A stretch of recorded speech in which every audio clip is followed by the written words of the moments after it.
자, 좌파는 왜 뻔뻔하고 파렴치한가? 이거는 우리 자유파와 좌파의 그 인식론적 출발이 달라서 그렇습니다. 철학적 기반이 달라서 그래요.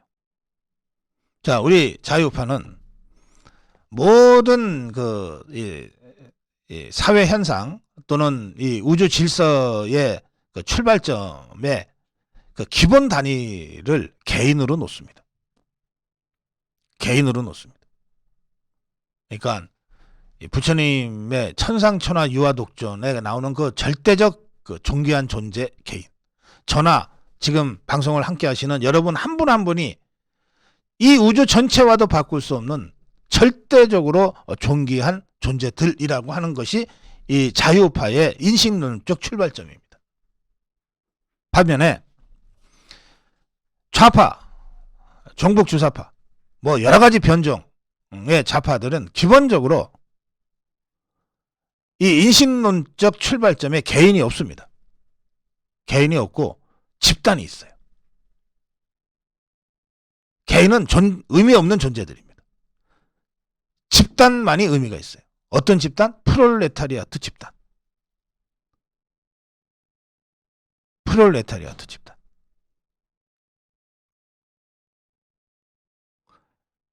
또 당, 공산당, 전의당. 그러니까 이 좌파들의 이 인식론적 출발에는 개인이 없고 집단만이 있기 때문에 개인은 집단 속에 매몰되고 그 개인의 일탈적 행위는 집단 속에서 해소가 되어버리는 거예요. 그러니까 우리 자유파는 출발점이 개인이기 때문에 그 모든 책임도 다 개인에게 귀속됩니다. 내가 뭔 잘못을 저질렀다. 다른 데 핑계 댈 수가 없어요. 그 모든 책임은 다 나한테로 귀속되는데 좌파들은 인식론의 출발에 집단이 있기 때문에 개인의 일탈과 잘못은 그 집단에게서 해소가 돼버려요. 개인이 고민해야 될 이유가 없어요. 이게 비유가 적절한지는 모르겠습니다만 여러분들이나 저나 이렇게 일상생활을 할 때는 자유파의 개인으로서 행동의 모든 책임을 다 지고 있잖아요. 그래서 경계를 지키고 질서를 지키면서 사는데 어느 날 갑자기 예비군 이 훈련 소집돼 갖고 개구리복 입고 가는 순간 이게 사람이 아니게 되잖아요. 아무 데서나 뭐 하고 하잖아요. 다들 그런 경험이 한두 번씩 있으실 텐데 그 집단 속의 개인이 매몰돼 버리면 개인의 어떤 그 도덕과 개인의 어떤 책임이라고 하는 게 사라져 버립니다. 집단 속에서. 유니폼이 갖는 힘이죠.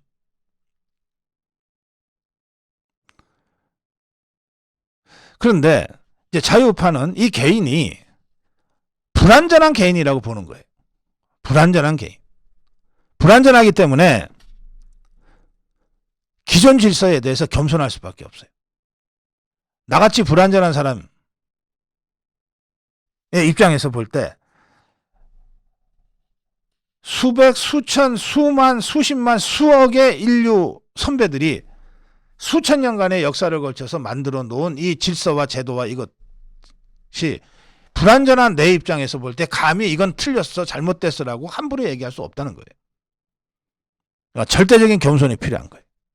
그리고 내가 보기에 아무리 선배들이 이렇게 내려온 법과 질서와 관행이라 하더라도 이건 조금 잘못된 것 같아라고 이제 겸손하게 발언을 하게 되고 그래서 전복과 혁명이 아니라 개선, 보완으로 얘기가 나갈 수밖에 없어요. 예, 그게 보수입니다. 반면에 이 좌파들은 신의 자리를 자신들이 차지하고 앉아버렸어요. 완전한 건 우리 자유파 입장에서 완전한 건 신이죠. 신밖에는 완전한 존재가 없어요.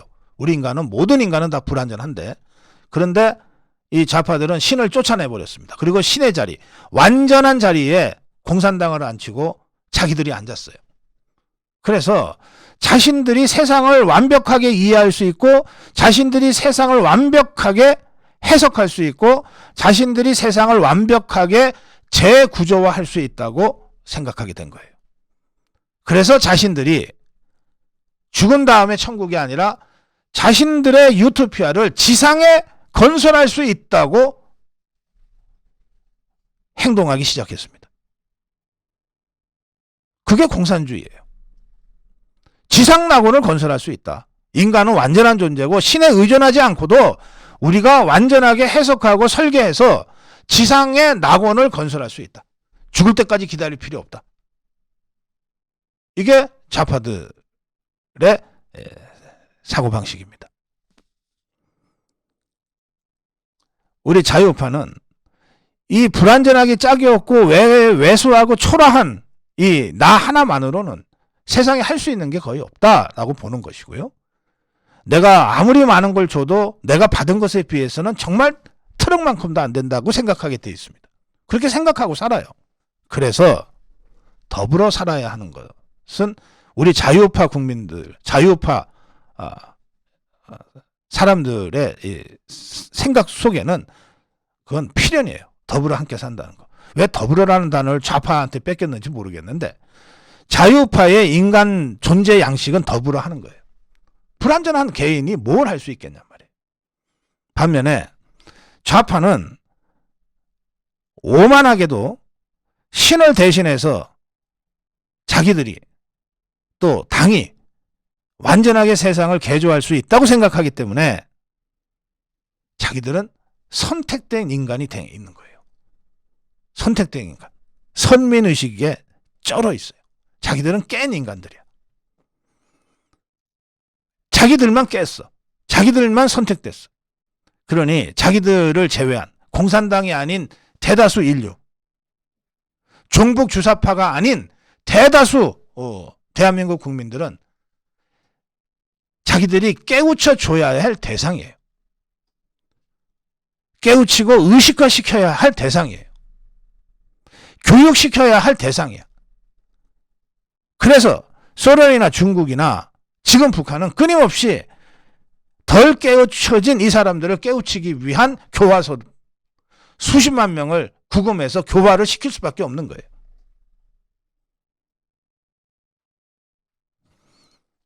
이 좌파들에게 국민은 교화의 대상이고 개조의 대상이지 더불어 함께 할 동료일 수가 없어요. 우리 자유파는 바로 불완전한 나로부터 이 세상이 쫙 펼쳐지기 때문에 그런데 내 스스로도 늘 내가 완전하지 않다고 하는 것을 자각하고 내가 과연 옳은 길을 가고 있나 의심할 수밖에 없기 때문에 그렇기 때문에 과정에 하나하나 충실할 수밖에 없어요. 틀리지 않으려면 과정을 잘 지켜야 되는 거예요. 그런데 저 좌파들은 이미 자기들이 선택된 인간이고 깨우친 사람들이기 때문에 과정은 별로 중요하지 않아요. 내가 선택된 사람이고 내가 이미 깨어 있는 사람인데 내가 생각하는 목표로 가면 되지.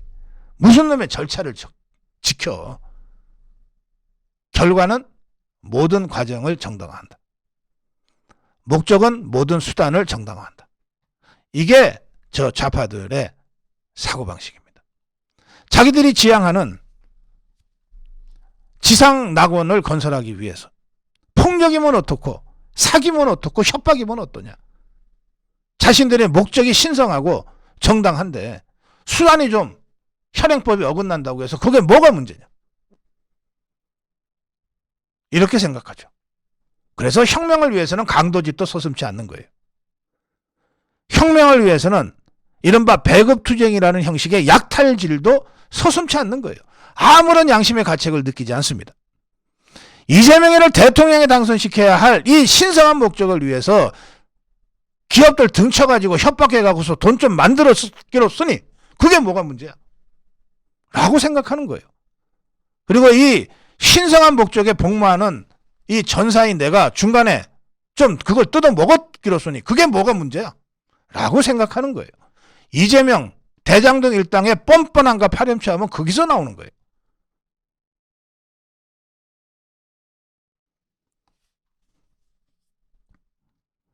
결국 우리 자유우파는 모든 것을 자기 책임에 두고 그래서 하루하루 성실하고 겸손하게 살아갑니다. 그리고 자기 직분에 만족하고 나보다 더 나은 사람들이 이 세상에 널려 있다고 생각해서 상대가 누구든 일단 존중하면서 만납니다. 나하고 능력이 다르거나 생각이 다른 것도 차이로서 존중하고 조화와 균형을 취하기 위해서 본능적으로 움직입니다. 반면에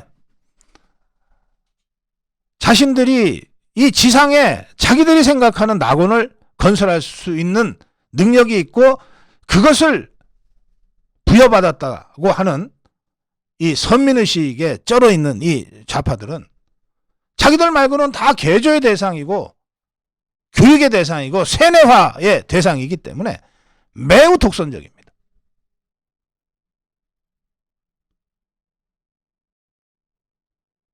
차이를 차별로 왜곡시키고 어떻게든 기존 질서를 전복하고 투쟁하기 위해서 선동하는 것이 이자들의 생내예요. 여기에 도덕적 자책감, 인간으로서의 근원적 회의 이런 게 들었을 자리가 없어요. 그런 생각을 하는 순간 좌파 진영에서 벗어나지 못합니다. 좌파들 간의 생존 경쟁에서 벗어나지 못해요. 저거 사상이 아직 완성이 덜 됐네. 야, 교과서에 보내. 어이, 자아 비판해. 그렇게 우유부단해서 되겠어? 그렇게 온정주의적으로 해서 되겠어?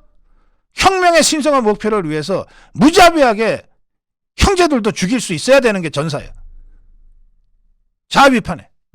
이렇게 끊임없이 좌파들 간에 서로 감시하고 견제하게 만듭니다.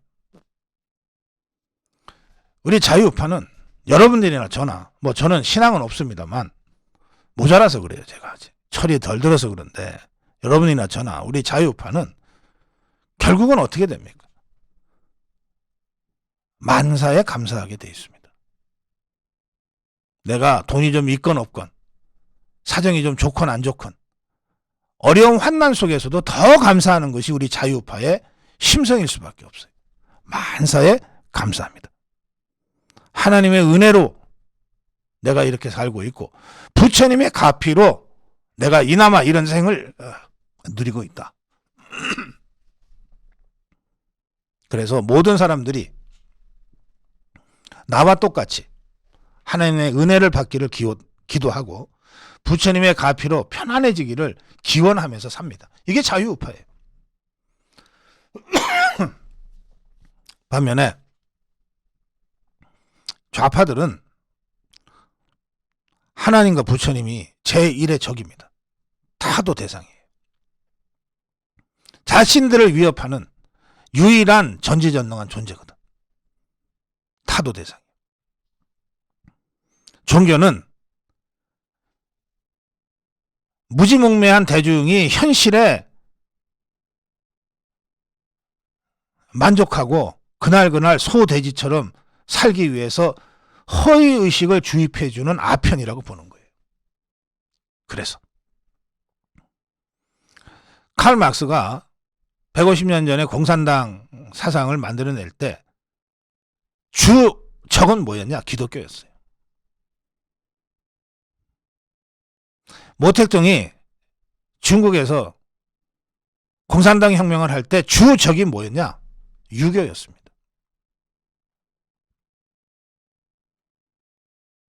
종교를 제1의 적으로 삼는 거예요.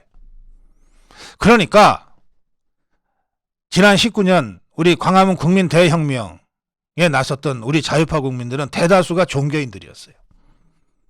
꼭 성직자들이 아니라 교회를 나가거나 사찰을 나가는 신앙을 가진 분들이 절대 다수였어요. 반면에 저 종북 주사파들, 종교를 제1의 적으로 타도의 대상으로 삼는 자들이 문재인, 종북주사파의 주류 핵심입니다. 그들에게 종교는 김일성이지 김정일이고 김정은이지 하나님이나 부처님일 수가 없는 거예요. 그래서 이 자들이 그렇게 뻔뻔하고 파렴치한 겁니다. 인간의 질서, 인간의 도덕은 이 자들한테 적용이 안 되니까. 자신들이 생각하는 대한민국 전복, 좌파 세상을 오게 하기 위해서는 모든 수단과 방법을 다 동원해도 상관없다. 기존의 대한민국 법질서라고 하는 것은 자기들이 악용할 수 있을 때나 법이지 필요 없을 때는 언제든지 개 무시하고 짓밟아도 괜찮은 것들이다. 그러니까 이 자들이 우리 국민의 상식으로 볼 때 도저히 용납할 수 없는 뻔뻔함과 파렴치함을 거듭거듭 저지르고도 양심의 가책이라고 하는 것을 느끼지 않는 겁니다. 그런 자들에게 우리 자유파 국민들이 분노한다고 해서 해결되는 게 아니에요. 이렇게 여러분들이 100번 화를 낸다고 해도 저자들이 양심의 가책을 느끼지 않습니다. 태도를 고치지 않아요. 유일한 방법은 우리 사회로부터 격리하고 추방하는 겁니다. 법은 이럴 때 쓰라고 있는 거예요. 저는 윤석열 대통령의 법치주의가 바로 이 대목에서 종북 주사파들에 대해 정확하게 행사되어야 한다고 주장합니다. 고성국 칼럼이었습니다.